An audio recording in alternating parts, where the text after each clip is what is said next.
তো কেমন আছেন সবাই? ব্যবসা ভালো চলার জন্য আমি আগেও কয়েকটি বিদ্যা দিয়েছি। তো আজকের ভিডিওতে আমি আপনাদেরকে একটি গুরুমুখী বিদ্যা দিব, যেটি অ্যাপ্লাই করলে আপনার 10 টাকা যদি সারাদিন ইনকাম হয় যে কোনো প্রকার ব্যবসা করে, এটা অ্যাপ্লাই করার পর সেই ক্ষেত্রে আপনি দেখবেন যে 100 টাকা হয়ে যাবে। সারাদিনে যদি আপনার দোকানদারি যদি আপনি করেন, 10টা গ্রাহক আসে আপনার কাছে, এটা অ্যাপ্লাই করার পর 50টা আসবে আপনার কাছে। তো কী এরকম বিদ্যা, কী তার প্রয়োগবিধি, সেটি জানতে হলে ভিডিওটি মনোযোগ সহকারে শেষ পর্যন্ত দেখুন।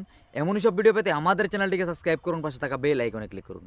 তো চলুন শুরু করা যাক।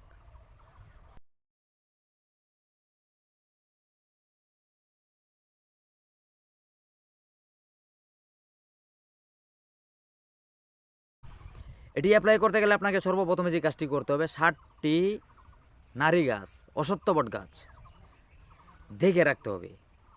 ছোট হোক বা বড়, 60টি অসত্য বটের গাছ আপনি দেখে রাখবেন। এবার করবেন কি, শনি অথবা মঙ্গলবার দিন সকালবেলা ঘুম থেকে উঠে চান দান সেরে পূর্ব দিকে যেই দোকানের ঝাঁপ খুলে সেই দোকানে যাবেন। 60টি লাড্ডু কিনে নিয়ে আসবেন। কোনো প্রকার দামাদামি করবেন না। বনির টাইমে ডাক দিয়ে তাকে উঠাই তুলে দোকানদারকে ডেকে এনে 60টি, বা যদি সে দোকানে ঘুমায় তুলে তাকে ডেকে তুলে 60টি লাড্ডু কিনবেন এক দামে বনির সময়। এবার অল্প লবঙ্গ নিয়ে আসবেন, যেন 60টা হয় ফুল শুদ্ধ। লবঙ্গর একটা কিন্তু ফুল থাকে মাথায়, নাক ফুলের মতো। এবার করবেন কি, একটু তেল সিঁদুর নিয়ে আসবেন, মোম ধূপকাঠি নিয়ে আসবেন, 60টি মোম, 1 প্যাকেট ধূপকাঠি নিয়ে আসবেন, 3টি করে দিতে হবে। 3×7=21টি ধূপকাঠি লাগবে, 60টি মোমবাতি লাগবে। অল্প তেল সিঁদুর সংগ্রহ করে নেবেন। এবার শনি অথবা মঙ্গলবার দিনে এই সমস্ত জিনিস আপনি সংগ্রহ করবেন সকালবেলা। এবার আপনি দিনের যে কোনো সময় করবেন কি, আপনার পরিধান করা বস্ত্র, আগের দিন আপনি এই বস্ত্র ধারণ করলেন, রাত্রিবেলা হোক বা দিনের বেলা, সেটা ধুবেন না। ওই বস্ত্র 60টি টুকরা করবেন ছোটো ছোটো করে। সেটা আপনার টি শার্ট হতে পারে, সেন্টু গেঞ্জি হতে পারে, বা শার্ট হতে পারে, বা গামছাও হতে পারে। ওটাকে 60টি টুকরো করবেন ছোটো ছোটো করে। এবার এতে করে করবেন কি, ওই লাড্ডুটা দিবেন।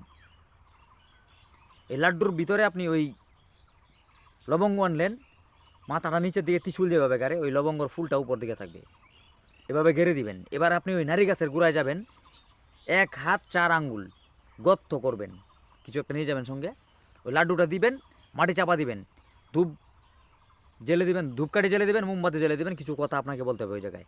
আর এই বাড়ির থেকে যে আপনি বের হবেন এই কাজটি করার জন্য, আপনি চাইলে আপনার সঙ্গে কাউকে নিতে পারেন, কিন্তু ওই কাজটি করার পর আপনি কারোর সঙ্গে কথা বলতে পারবেন না রাস্তায়। ওই 60টি গাছের গোড়ায় যাবেন, একই ক্রিয়া করবেন, আপনি সোজা বাড়ি চলে আসবেন। বাড়ি আসার পর আপনি ঘরে ঢুকবেন, তারপর কারোর সঙ্গে কথা বলবেন। এই ছিল তার নিয়ম। এবার এই গাছের গোড়ায় গিয়ে এই সম্পূর্ণ ক্রিয়া করার পর আপনাকে কিছু কথা বলে আসতে হবে, সেটি আমি ভিডিওতে গোপন রাখতেছি। এর নিয়ম পাবেন তারাই যারা আমার হোয়াটসঅ্যাপ গ্রুপে জয়েন্ট আছেন। আজকের ভিডিওটি এইটুকুই ছিল। কোনো অংশ যদি বুঝতে পারে না থাকেন সেটা কমেন্টে জানাবেন। ভিডিওটি যদি ভালো লাগে এটি লাইক করে যাবেন। এই তথ্য আপনার আশেপাশে জানানোর জন্য তা শেয়ার করতে পারেন। আমার সঙ্গে যোগাযোগ করতে হলে ডিসক্রিপশনে দেওয়া হোয়াটসঅ্যাপ নাম্বারে মেসেজ অথবা ফোন করতে পারেন। দেখা হচ্ছে আগামী পর্বে, ততক্ষণের জন্য ভালো থাকবেন। ধন্যবাদ।